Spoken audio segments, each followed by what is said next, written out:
अस्सलाम वालेकुम जी। उम्मीद है आप खैरियत से होंगे। जैसा कि आपको पता है कि पिछले लेक्चर में हमने फंक्शंस देखे, फिर उनको डिटेल में देखा और उसके बाद फिर हमने रिकर्जन देखी। तो आज हम इंशाल्लाह देखेंगे एरेज़। एरेज़ क्या हैं, कैसे काम करती हैं, इनका मकसद क्या है, इनका फ़ायदा क्या है, ये सब चीज़ें इंशाल्लाह आज देखेंगे और इसको मज़ीद डिटेल में इससे नेक्स्ट लेक्चर में भी देखेंगे क्योंकि ये बड़ा इंपॉर्टेंट टॉपिक है। एरेज़ इस्तेमाल होती हैं डाटा को स्टोर करने के लिए। अब नॉर्मली हम क्या करते हैं कि जब वेरिएबल्स बनाते हैं तो लिखते हैं इंट नम सेमी कॉलम और इसमें कोई भी एक वैल्यू हम स्टोर कर लेते हैं। लेकिन अगर हमने बल्क में वैल्यूज स्टोर करनी हो, लेट्स से कि आपने 10 बच्चों के मार्क्स स्टोर करने हैं या 100 बच्चों के या 1000 बच्चों के मार्क्स स्टोर करने हैं, तो फिर आप वो इस तरह वेरिएबल्स के अंदर स्टोर नहीं कर सकते। उसकी वजह यह है कि सिंपल वेरिएबल में जिस तरह अगर मैं इसको नम वन कहूँ, नम टू कहूँ, इस तरह अगर मैं वेरिएबल्स बनाता रहूँ 10 20, पहली बात तो यह है कि मुझे नहीं पता कि कितनी वैल्यूज़ मुझे स्टोर करनी पड़ेंगी, तो कितने वेरिएबल्स मुझे बनाने चाहिए। और दूसरी वजह यह है कि अगर मैं इनको बना भी देता हूँ 10 या 20 वेरिएबल्स, तो इनको एक्सेस मैं नहीं कर सकता क्योंकि इनका नाम डिफरेंट है। तो ये एक बहुत बड़ा इशू है। फिर इस इशू को देखते हुए जो लैंग्वेज मेकर्स थे जिन्होंने सी बनाई, फिर इस तरह डिफरेंट लैंग्वेजेस बनाई हैं, उन्होंने एक कॉन्सेप्ट जिसका नाम है एरेज वो इंट्रोड्यूस करवाया कि आप एक ही नाम से 10 या 20 वैल्यू स्टोर भी करवा सकते हैं और एक्सेस भी कर सकते हैं। तो फिर क्या चीज़ डिफरेंट है जिसकी बेस पे उसको आप एक्सेस कर सकते हैं, उसे हम कहते हैं उसकी इंडेक्स। अब इंडेक्स क्या होती है वो तो हम इंशाल्लाह साथ साथ देखते हैं, लेकिन सबसे पहले ये देखते हैं कि एरे बनती कैसे है। आप उसका नाम लिखते हैं, जिस तरह मैं यहाँ एक एरे बनाने जा रहा हूँ, इसका नाम है मार्क्स। मैं चाहता हूँ कि इसके अंदर स्टूडेंट्स के मार्क्स स्टोर हों, तो मार्क्स मैं इसका नाम लिखूँगा, फिर मैं रेक्टेंगुलर ब्रैकेट के अंदर इसका साइज़ लिखूँगा। इसका मतलब है कि मैं 5 इंटीजर वैल्यू स्टोर करवाना चाहता हूँ, इसका ये साइज़ है मार्क्स का। अब ये जो लाइन लिखी है ये एक एरे को डिक्लेयर कर रही है जिसका नाम मार्क्स है, वो डिक्लेयर डिक्लेयर हो गया। मतलब अगर मैं इस प्रोग्राम को रन करूँगा तो मेमोरी के अंदर मार्क्स के नाम से एक मेमोरी बन जाएगी जो 5 इंटीजर वैल्यू स्टोर करवा सकती है। अब ये तो हो गया, लेकिन इसके अंदर वैल्यू स्टोर कर कैसे करनी है, फिर उनको एक्सेस कैसे करना है, तो ये भी देखते हैं। अगर आप चाहते हैं कि जब आप एरे बना रहे हैं उसी वक्त आप उसकी वैल्यूज़ उसके अंदर स्टोर कर दें, उसको इनिशियलाइज़ कर दें, तो आप इक्वल टू का साइन डालते हैं और कर्ली ब्रैकेट्स के अंदर वैल्यूज़ दे देते हैं। लेट्स से मार्क्स जो है वो किसी के 60 हैं, 75, 80, 45 और 90। 5 वैल्यूज़ मैंने दे दी क्योंकि पीछे मैंने उसका साइज़ बताया हुआ है 5। अब मैं इससे ज़्यादा वैल्यूज़ यहाँ नहीं दे सकता क्योंकि इसकी गुंजाइश ही नहीं है। तो अगर मैं इससे कम देना चाहूँ, लेट्स से मैं एक कम कर देता हूँ, तो मैं दे सकता हूँ, इसमें कोई मसला नहीं है। लेकिन होगा क्या कि अगर मैंने 4 वैल्यूज़ दी हुई हैं तो वो पहली 4 लोकेशंस के ऊपर स्टोर हो जाएंगी, 5वीं जो लोकेशन है वो एम्प्टी रह जाएगी। लेकिन नॉर्मली जब आप इनिशियलाइज़ करते हैं तो आप उतनी ही वैल्यू दें जितनी आपने उसको साइज़ दिया हुआ है। या फिर एक और इसका तरीका भी है कि जब आप उसी वक्त उसको इनिशियलाइज़ कर रहे हैं जिस वक्त आप एरे बना रहे हैं, तो फिर आप उसका साइज़ ना दें, तो इसमें भी कोई मसला नहीं है क्योंकि वो ऑटोमेटिकली देखेगा कि कितनी क्वांटिटी, कितनी चीज़ें आगे पड़ी हैं, उसके हिसाब से उसका साइज़ वो निकाल लेगा। मतलब ऑटोमेटिकली आपके पास जो आगे करली ब्रैकेट्स में आइटम्स हैं उनकी काउंटिंग वो कर सकता है आसानी से। 5 आइटम्स हैं, वो उसको साइज़ भी उतना दे देगा। अगर आप साइज़ खुद देते हैं 5, तो फिर आप इससे ज़्यादा वैल्यूज़ नहीं दे सकते। अगर आप साइज़ यहाँ नहीं देते तो फिर आप जितनी मर्जी वैल्यूज़ दें वो ऑटोमेटिकली उनकी क्वांटिटी निकाल के इस जगह पे वो लिख लेगा कि इसका साइज़ कितना है। ये एक इसका फ़ायदा है। लेकिन अगर आप इनिशियलाइज़ अभी नहीं कर रहे, बाद में वैल्यूज़ देना चाहते हैं, तो फिर ज़रूरी है कि आप साइज़ उसका दें ताकि वो उस साइज़ की मेमोरी आपको एलोकेट करे। फ़िलहाल लेट्स से कि हम इसका साइज़ नहीं देते। अब मैं नीचे आता हूँ तो मैं इनको एक्सेस कैसे कर सकता हूँ। लूप लगाऊंगा मैं, for int i is equal to 0, i is less than 5, i plus plus. अच्छा, अब मैं यहाँ एक चीज़ आपको बता दूँ कि एरे के अंदर जितने एलिमेंट्स होते हैं, अब ये जो हमारी मार्क्स की एरे है इसके अंदर 5 एलिमेंट हैं, 5 लिख भी देते हैं आसानी के लिए।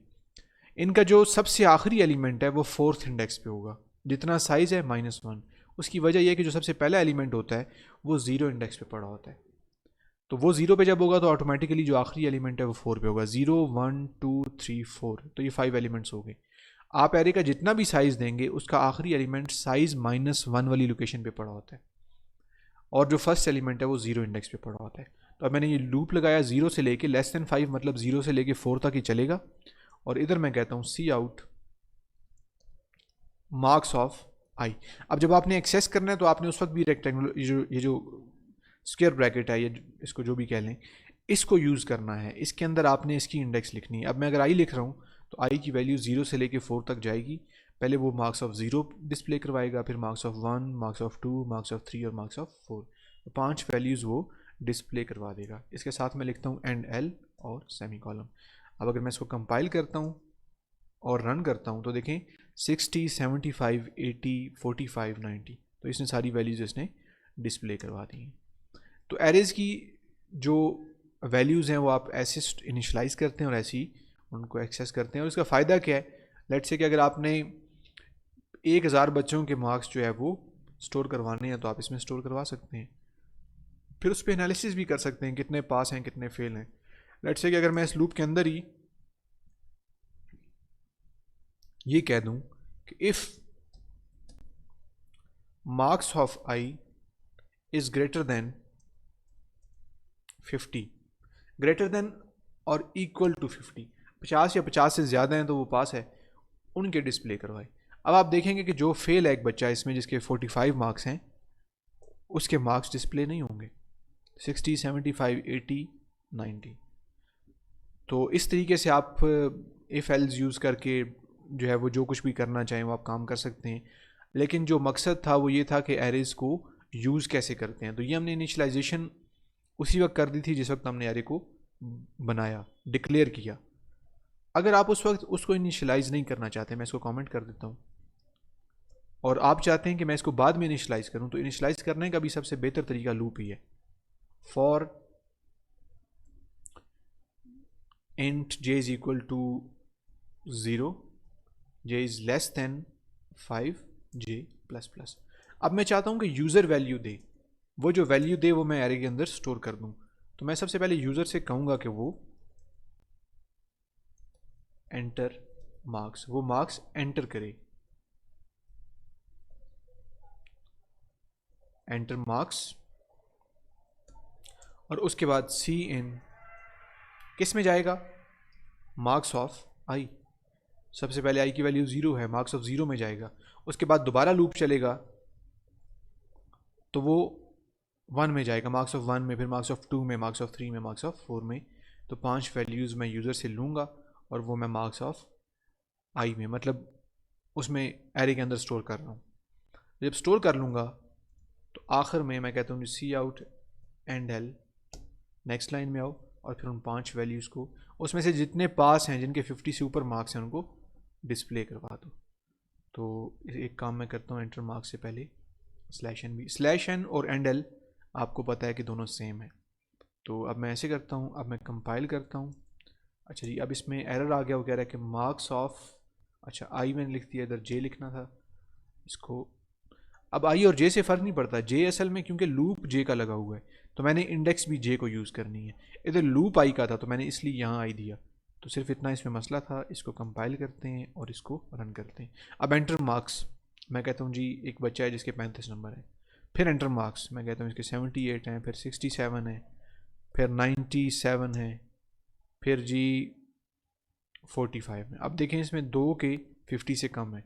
अगर मैं एंटर करूँगा प्रेस, तो उसके बाद वो बच्चे जिनके 50 से ऊपर मार्क्स हैं, 50 या 50 से ज़्यादा, उनके मार्क्स वो डिस्प्ले करवाएगा जितने पास होंगे। तो मैंने जैसे ही एंटर प्रेस किया तो देखें 78, 67 और 97। तो एरेज़ को आप इस तरह भी इनिशलाइज कर सकते हैं कि आप जिस वक्त उन्हें बना रहे हैं उसी वक्त उनकी वैल्यू दे दें, और ऐसे भी कर सकते हैं। और एक दफ़ा आप एरे की वैल्यू, किसी भी उस एलिमेंट की वैल्यू दे दें तो उसको दोबारा से भी वैल्यू दे सकते हैं, उसमें कोई मसला नहीं है। जिस तरह ऊपर 5 वैल्यूज़ मैंने दे दी हैं, लेकिन दोबारा लूप लगा के मैंने यूज़र से 5 बच्चों के मार्क्स लिए हैं और वो मैंने उसके अंदर कॉपी कर दी हैं। अब पिछली वाली जो वैल्यूज़ हैं वो ओवर राइट हो जाएंगी, अब वो रिटेन नहीं होंगी, बल्कि जो नई वैल्यू यूज़र एंटर करेगा वो एरे के अंदर चली जाएंगी। तो आप जितनी भी दफ़ा एरे की वैल्यूज़ को री राइट, ओवर राइट करना चाहते हैं आप कर सकते हैं, उसमें कोई मसला नहीं है। लेकिन 2 तरीके हैं, एक जिस वक्त आप एरे बना रहे हैं उसी वक्त उसको इनिशलाइज़ कर दें, इक्वल टू के साइन के साथ, दूसरा आप लूप लगा के। अगर आप उसी वक्त इनिशलाइज़ करते हैं तो साइज़ ना भी दें, फ़र्क नहीं पड़ता। लेकिन अगर आप उस वक्त इनिशलाइज़ नहीं करते और आप इधर लगाते हैं सेमी कॉलम और नीचे करना चाहते हैं, तो फिर साइज़ अगर नहीं देंगे तो आप देखें एरर आ जाएगा, एरर 1, और कह रहे size of marks is unknown, और 0। इसका साइज़ नहीं पता।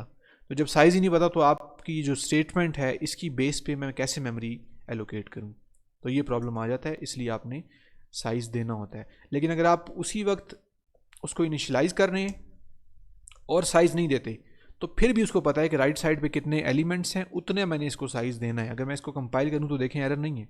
उसकी वजह ये कि उसने साइज़ ऑटोमेटिकली निकाल ली है।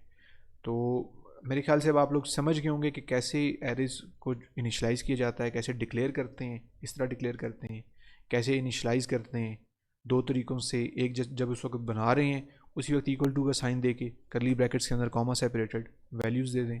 दूसरा लूप लगा के बाद में यूज़र से ले लें या ख़ुद दे दें, जिस भी तरीके से, और बाद में लूप लगा के उनको डिस्प्ले करवा दें। अगर मैं यहाँ इफ़ की कंडीशन ना लगाऊँ तो 5 की 5 वैल्यूज़ आ जाएंगी।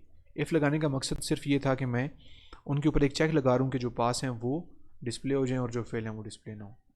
तो उम्मीद है आप सबको समझ आ गई होगी। अगर कोई चीज़ समझ नहीं आती तो उसको बैक जाके देख सकते हैं आप, और स्टिल अगर कोई चीज़ समझ नहीं आती तो आप व्हाट्सएप ग्रुप पे भी क्वेश्चन पोस्ट कर सकते हैं वहाँ। इंशाल्लाह मैं आपको आंसर कर दूँगा। तो मिलते हैं नेक्स्ट लेक्चर में, तब तक अपना ख्याल रखिएगा। अल्लाह हाफ़िज़।